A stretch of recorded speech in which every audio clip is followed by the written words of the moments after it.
let it drop.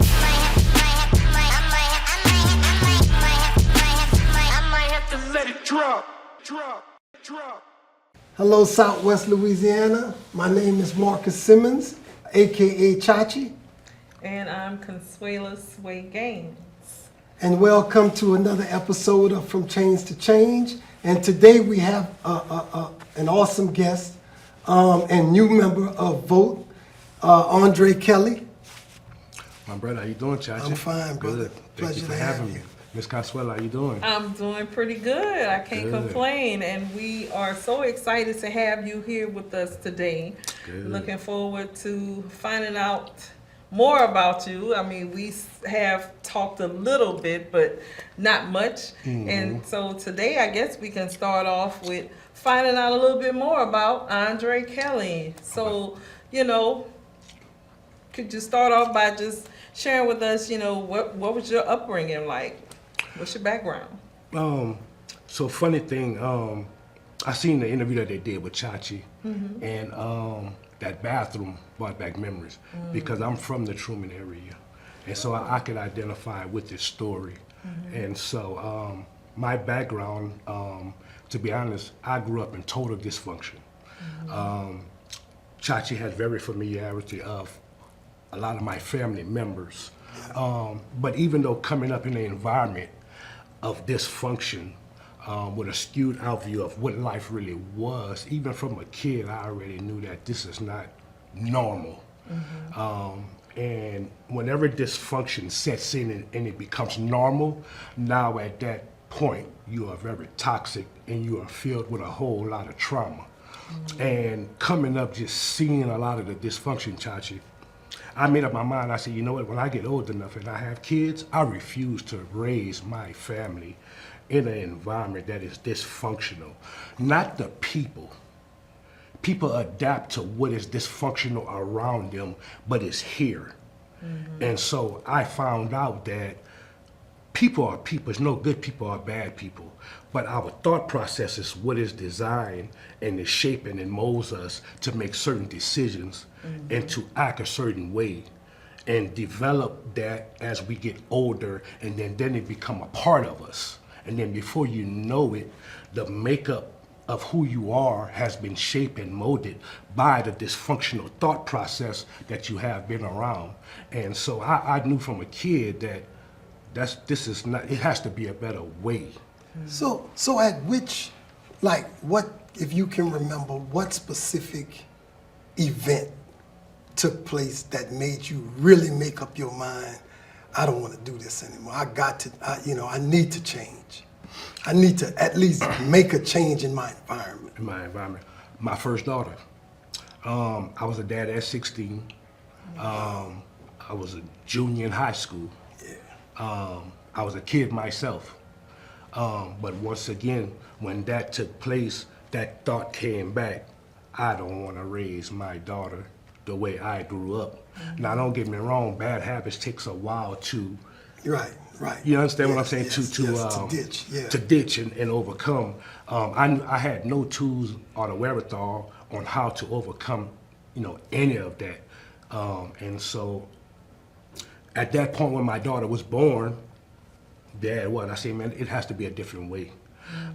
Did I mess up in the process? For sure. I knew nothing about manhood or what real manhood was or was about. The only thing that I had in front of me is what I seen. But by the time I got as a junior in high school and had my daughter, my mind was already shaped of what the definition of a man was by what I saw. Right. So I knew how to provide, which was being a product of my environment. Right.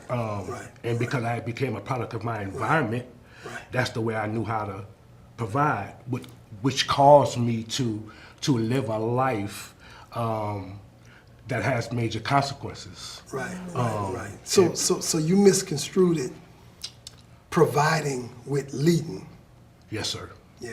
Yes, sir. And big consequences come from that. Come from that. Right. From that. So what was a little bit about your father, if you don't mind me asking. What was the paternal relationship, if there was one, with you and your dad? So honestly, my father was always there. but he wasn't there, if that makes sense. Yeah. Crazy as it sounds, it Crazy does as it sounds. make Right. sense. Crazy as it Right. sounds. So he was present, but he wasn't present. And I had a lot of anger about that growing up because look, it's tough. When I was a very good athlete, very popular in school. I was always a people's person. And when you see other kids with their parents there buying them ICs, supporting the team, traveling, and then you gotta get it how you live, get a ride to go back, and your father is 2 miles down the road, it really makes you Yes, feel away. yes, But then I come to understand, Chachi, that he was doing the best with what he had as well as a man. My father wasn't raised with his mother and father consistently. He was always bouncing around because his dad moved to Detroit with another woman, and then my grandmother had kids with several different men. So that was dysfunctional. So he was living with his great-grandmother one month and his auntie the next month and then a friend the next month. And so he never got that type of love and covering. So he didn't know what to do. And so, but now when it comes to like being a man, like standing on certain principles, that he did teach me. Work ethic, taking care of your business, do what you say you're gonna do, that he did do. Yes. But the love factor, the leadership factor, being able to navigate through trouble situations, he didn't give me that. Right, I learned that through trial and error. Right. And then he got his CDL license. I remember he was working at the city. He would hustle, fix air conditioners, refrigerators, stuff like that. And then so when he got his CDL, he started driving trucks, and life started getting a little better.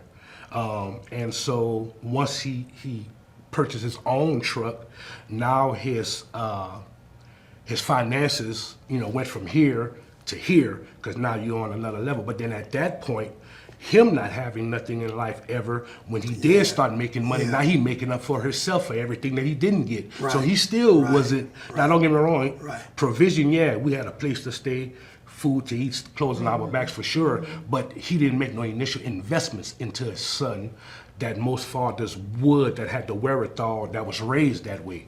And so, but even in hindsight, I still seen him hustle.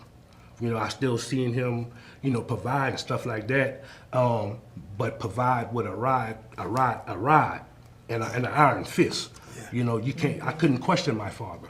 I couldn't challenge my father. And I knew that he was doing all kind of malicious stuff. You know what I mean? And so, but we couldn't question him. I couldn't challenge him, me or any of my brothers. We couldn't challenge him. I think one of the greatest things you just said was when you said you understand now that he was doing the best with what he had. Yes, sir. Right? So I know a lot of guys our age, still in our age, that's still in pain because they never found any logic in why their dad was, and you can often make up a logic, you know what I'm saying, whatever it takes to get past what you're dealing with. But the truest logic is that you have to remember that your parents are still learning too. For sure. They still growing too, still trying to find themselves. For sure. So I'm glad that you were able to excel past that pain. I don't know. I don't think you'll ever get over the pain because our life is similar, and some of the words you use. Right. I understand it totally. Yeah, for sure. I felt it totally. For sure. So, I'm just glad to see that you shook back from that, man. So your relationship with your daughter, how is that right now? Oh man, my daughter, I have 2 daughters. That's my princesses. Man, my daughters, that is my heart. Doesn't it make you want to be with them, the dad you wish you had? Oh, for sure. 'Cause that's the life. The life. For sure. That's why they don't know no from me. Man, my daughters, trained is a harsh word, but shaped, when my daughters is with me, they will sit in the car and they will wait till I open their door. because I Yes. started that Yes. since they were Yes. young. Yes. Certain Yes. things they just Yes. they know daddy fitting to do Yes. it. Yes. Um, Yes. I taught them to express how they feel. Yes. That's I taught them to important. speak their mind. That's important.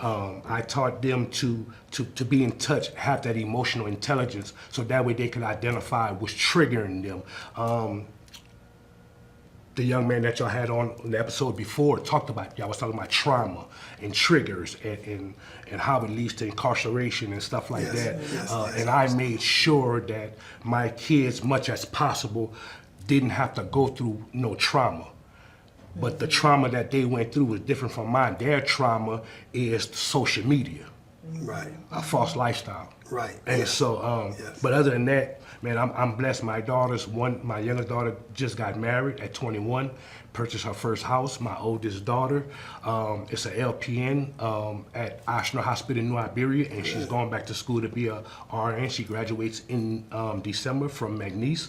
No kids, solid young ladies. Never had to go get them out the club. Never had to, go look after a young boy Right, behind right, abusing right, them or right, right. anything like Typical that. stuff. Typical Yeah, stuff yeah, like that. yeah, I mean, they yeah, went through that yeah. phase of, Yeah. wearing a shirt with their belly button. Yeah, and they do and stuff that. like I'm dealing with that now. Gotta be cute. Yeah. But Miss Consuelo, they were smart. They put it in their bag and they wore a long shirt. And then when they went Yeah, down the street, they yeah, could change it to their I friend went house. through that phase. You know what I mean? went through that phase. Right. Yeah. Right. So I guess this is a good segue, man, into if you don't mind talking about, how you ended up in prison and what that was like for you. Like what effects did that have on your decision to be entrepreneur today? So even though I became a product of my environment, I never identified myself as what I was. I looked at it as a business. Right. I wasn't no corner hustler. I wasn't no street dude. That's not the way I looked at myself. I looked at it as a business, supply and demand, buy low, sell high. And I always did have that type of mindset. Right. And so, because I always did good business, I was a solid dude.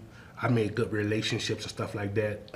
You're aware of some people in my family, so Yeah, you know that. yeah, I mean, it's around me. It's there. Yeah. It's accessible. And so, it's when I thought I was bigger than the system that got me caught up. Right. Yes.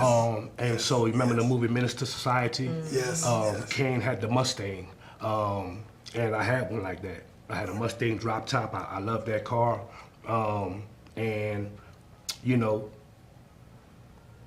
coming out of Texas, going back and forth to Texas and stuff like that.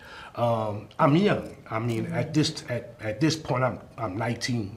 Right. And so, me not being aware of how the law enforcement do their job, I mean, there's a million cars on Yeah, I-10. you just freestyle. I'm not thinking, and so got me caught up. And so, state is one thing, federal is another. And so, once that took place, I ain't never came back home. I And you went to federal or state? federal. Okay. So Federal. quick question running through my head. Did you have a kid then? My oldest daughter. Wow. She I know what was that was. going on 3 at that time. Yeah, wow. Same thing, man. Going on 3. Oh, she might have. Yeah, her birthday's in September. Yeah, she was about to make 3. Wow. Yeah. So what were your thoughts like when you found yourself incarcerated, knowing that you were leaving behind your baby girl, what was that like, and how did that kind of keep you grounded while you were incarcerated? You know what, Miss Consuela? At that point, I was so numb to pain and hurt and disappointment and losses and all of that, it didn't even really affect me. I mean, most men would.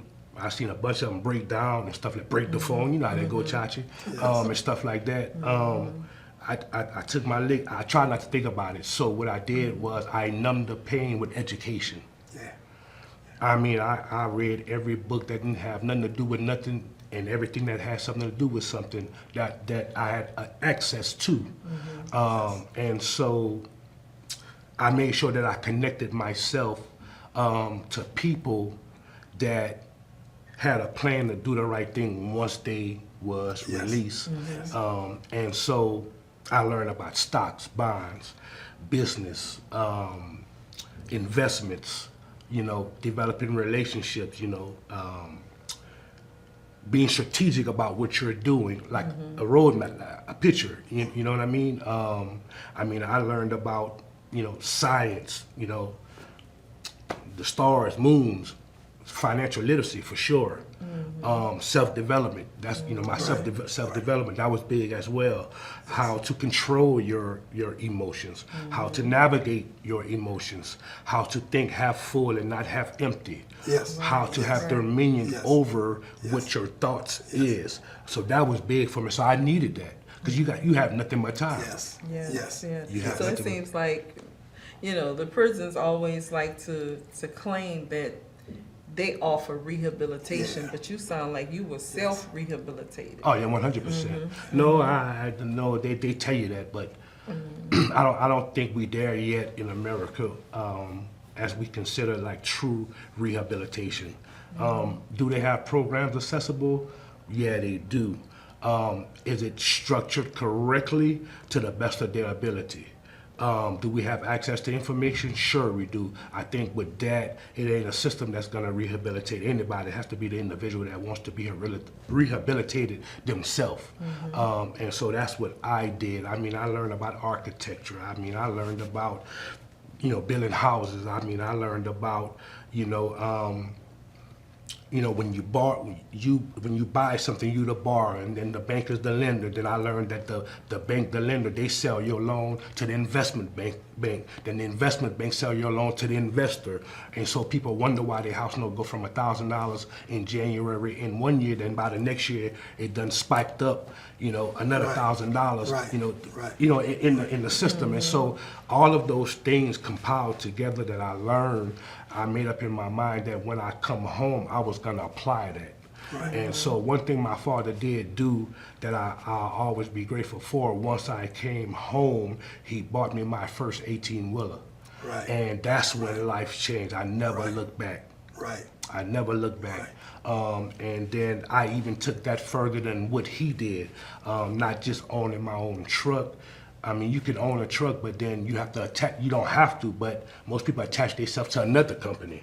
I didn't do that. When he bought me my own truck, I got my own insurance. I went get my own work. I built my own relationships with these customers. I learned the business in and out. That's where a lot of my experience came from as it relates to client relations, strategic marketing, your workflow, operations, safety compliances, managing people. And I scaled up and I had employees, so now I have to manage the feelings of other people. You know what I mean? I have to give direction to other people. And now at this point, I have to be strong, because when people work for you, if you don't watch it, they're going to do what they want. Well, I don't hire you to do what you want. I hired you to do what I want you to do, or give me a service and I pay you. And so I have a vision, so this is what you do. That's part of leadership. I don't have time to brainstorm with people that's not, I'm not gonna say value, but didn't invest into what I have going on. Right. You know what I mean? And so, but then life changed for me then. And then when you look, I owned some rental properties. And then when you look, I was a small private investor in some car washes and in snowball stands and restaurants, car lots. And so all of those things gave me a whole lot of experience to where I am now, to the point where with the wisdom that God has given me, I built a system that is dynamic through AI intelligence that can be imparted into businesses, and I can do 5 job tasks that it'll take them $600 some plus $1,000 to pay people to come and do that, and one person, me, could do that for a certain price and save a company a whole lot of money, and it's sufficient, it's suffice, and it's proven. And so, but that started with me needing to become, you got to become that person. Right. So it's, so I have to, I've been disciplined, and I've been about my money, But I had to not learn to be hasty, to rush into things. Right. And this Right. here to the point that I'm at now, this is not something that you can rush. This is something Right. that you have to consistently go back to the drawing board Right. about and just continue perfecting it, perfecting it, Right. perfecting it. Wash, rinse, repeat, wash, rinse, repeat. Right, right. And I just yesterday you saying some things that I go and I mentor inside of Okay. a sheriff facility, right? sure. And just last night rather, I was actually telling some of the guys in there that exact stuff. Like you have to slow down and learn yourself. Right. You have to develop your own because what I feel that that half of us walk around with our preferences being something that people instilled in us. Yeah, for Instead sure. of finding out who we we are. really are Oh, for sure. and what we really want to do. For sure. Or else we're going to keep falling back because we're never really happy. For sure. And just because we're showing our teeth don't mean that we're smiling. You know what I'm saying? That's the true. biggest thing. That's true. And the one thing you want to do after you subject yourself to a life of turmoil, like you just described, you at some point want to reward yourself with a real smile, with a real sense of achievement, which sounds like you did, and I'm proud of you, man. Yeah. I really am. So how long did it take for you to build once you exited prison? How long did it take for you to actually establish yourself? When you say established, meaning Meaning entrepreneur-wise. When did you trust yourself enough to go out to really step out and really say, I'm going to go on a limb. I'm not going to tie into another company. I'm going to do this myself. Like have that confidence to really do it yourself. yeah, day one. Day one. From day See, one. that's great. Yeah, day That's one. awesome, bro. Yeah, day one. Man, I don't know. Maybe the doctor could tell me or Miss Consuelo, but I don't have to be in control. But it's hard for me to subject to someone else's theory or ideology. And so the best thing for me is to just run my own show. I could relate to that. I can relate to that. Yeah. And so if I want to listen to a lot of guys or whatever, they're going to tell you, oh man, the fuel is high. How you going to get working when your truck break? And then if the motor go out, hey man, look, I don't have time to worry about that. But what if it don't? And I get 6 months consistency out of this truck and make $100,000, then what? Yeah. You see what I'm saying? I'm willing to take the risk. And I was telling, this dear young lady that I love greatly, Miss Consuela, that God is always in the risk. You never seen God in comfortability.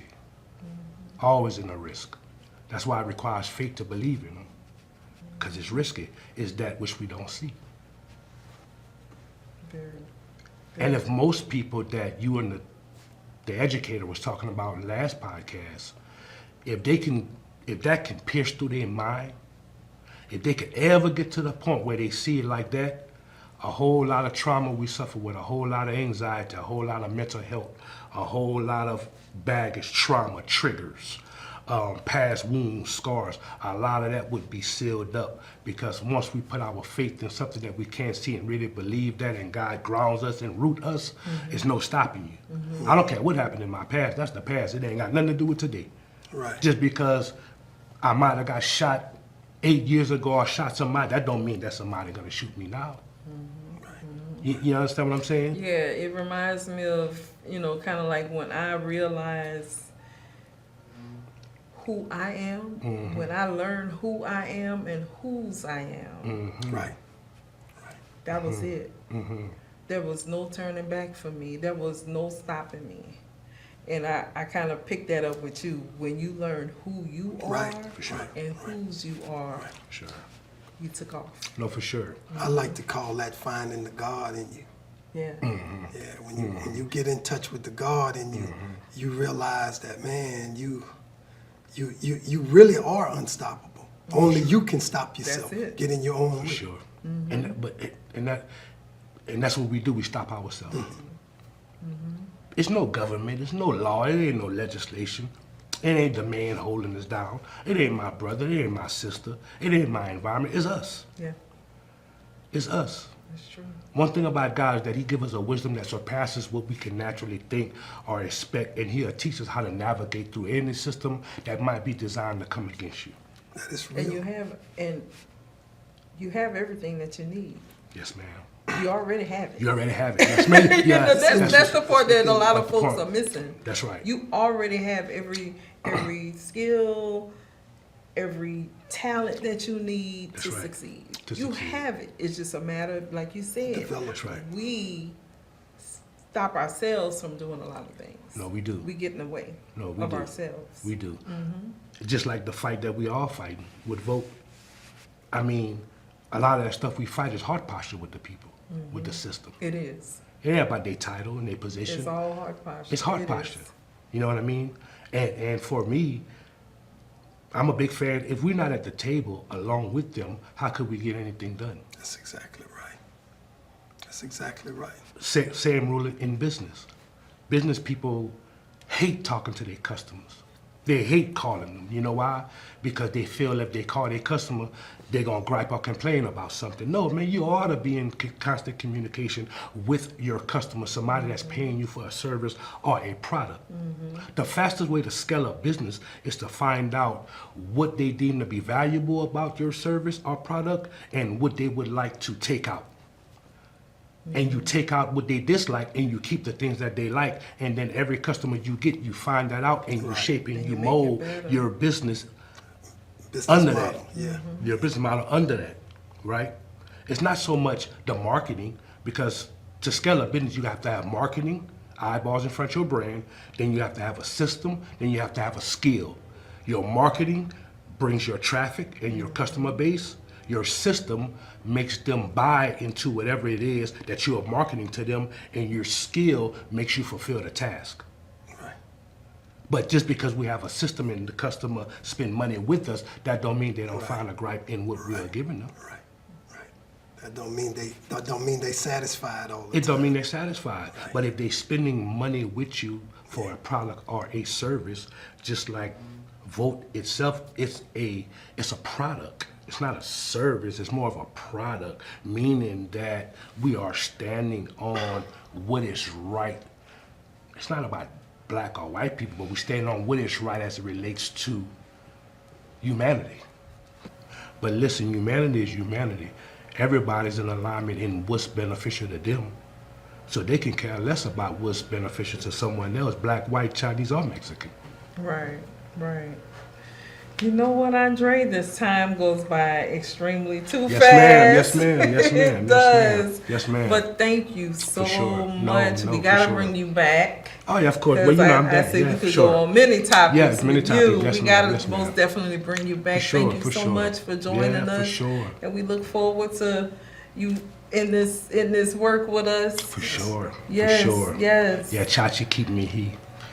One thing at a time. you tell me. Yeah. Yeah, one day, look, That's I told it. him, I was telling him yesterday, I said the quickest way to get someplace is slowly. It's slowly. If you want to get that hole with everything that you're left with, Yeah, yeah, you got to yeah. get that carefully, Yeah. slowly and carefully. That's it. Right? Yeah, for Slow sure. and easy, it gets it every time. Yeah, for sure. Well, thank you so much for being Man, here. for brother. sure.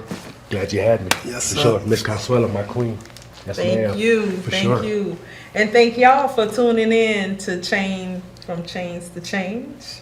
And we hope that you will join us again next time.